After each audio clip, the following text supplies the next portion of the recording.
का टाटा इंडिका को बाजार में उतारा तो उसका रिस्पॉन्स बहुत ही खराब था। घाटे में जाती हुई कंपनी को देखकर शेयर होल्डर्स ने कहा कि हमें ये कंपनी बेच देनी चाहिए।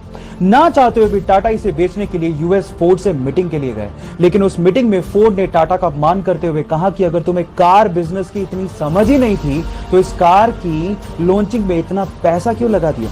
साथ ही साथ एक कहा कि इस कंपनी को खरीदकर हम तुम पे एहसान कर रहे हैं। टाटा ने यह सुन के कार कंपनी को बेचने से इनकार कर दिया। इंडिया वापस आए और इस कंपनी के लिए इतनी मेहनत की कि इसे वापस अपने पैरों पर खड़ा कर दिया। साथ ही साथ फोर्ड के घाटे में जाते हुए 2 luxurious brand Jaguar and land rover को खरीद के धमाका कर दिया। गाइस, अपमान सभी का होता है, लेकिन महान लोग अपने अपमान का बदला अपनी प्रोग्रेस से लेते हैं। एक 15 साल का लड़का भारतीय स्वतंत्रता आंदोलन में गिरफ्तारियों की वजह से कटघरे में खड़ा था। जज ने उसको पूछा, तुम्हारा नाम क्या है? बोले आजाद। तुम्हारे बाप का नाम क्या है? बोले स्वतंत्रता। कहां रहते हो? बोले जेल। ये सुन के जज ने उसको 15 कोड़ों की सजा सुनाई, लेकिन जब 15 कोड़े उसे पढ़ रहे थे तो वो चीखने चिल्लाने की बजाय सिर्फ एक ही बात बोल रहा था, भारत माता की जय।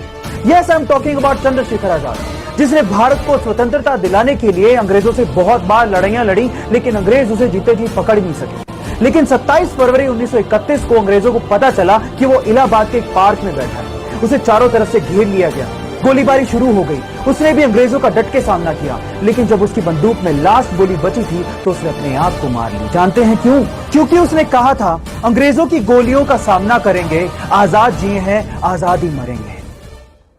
सक्सेसफुल लोगों की 10 मोस्ट पावरफुल हैबिट्स में से हैबिट नंबर 7 है, they take risk in their life. Guys, अगर आप गेम में पार्टिसिपेट ही नहीं करोगे तो जीतोगे कहां से? अगर आप लाइफ में कुछ बड़ा रिवॉर्ड चाहते हो तो रिस्क भी उतना ही बड़ा उठाना पड़ेगा। सक्सेसफुल लोग ये बात जानते हैं, लेकिन अनसक्सेसफुल लोग रिस्क इसलिए नहीं उठाते क्योंकि वो फेलियर से डरते हैं। जबकि सक्सेसफुल लोगों का यह मानना है कि जिंदगी में इस बात का कभी अफसोस नहीं होना चाहिए कि मैंने ये रिस्क उठाया क्यों नहीं। So guys, if you want something big in your life, take risk in your life. बाकी बचे हुए हैबिट्स के लिए मुझे फॉलो करना मत भूलिएगा। Thank you so much. Successful लोगों की 10 मोस्ट पावरफुल हैबिट्स में से हैबिट नंबर 9 है, they find their way to win. Guys, problem सबके आती हैं, लेकिन सक्सेसफुल लोग प्रॉब्लम्स के आगे झुकते नहीं। वो उन्हीं प्रॉब्लम्स को ओवरकम करते हुए अपनी जीत का रास्ता निकालते हैं। That's called whatever it takes mentality. Whatever it takes, I will give my 200%, I will fight back and I will find my way to win.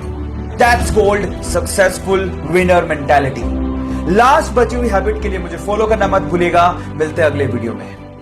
Rajiv Gandhi जब इंडिया के प्राइम मिनिस्टर थे तो वो चाहते थे कि हमारा देश 21वीं सदी का देश बने, लेकिन ये तभी पॉसिबल था जब हमारे पास सुपर कंप्यूटर जैसी टेक्नोलॉजी होती, जो कि उस समय सिर्फ यूएस जैसे विकसित देशों के पास ही थी। तो वो यूएस गए और वहां के प्रेसिडेंट को कहा कि आप हमें ये टेक्नोलॉजी प्रोवाइड कीजिए, लेकिन वहां के प्रेसिडेंट ने साफ मना कर दिया। जब वो भारत वापस आए और भारतीय वैज्ञानिकों को संबोधित कर रहे थे तो वो लिटरली रोने लगे और कहा कि मेरा सपना अधूरा रह गया।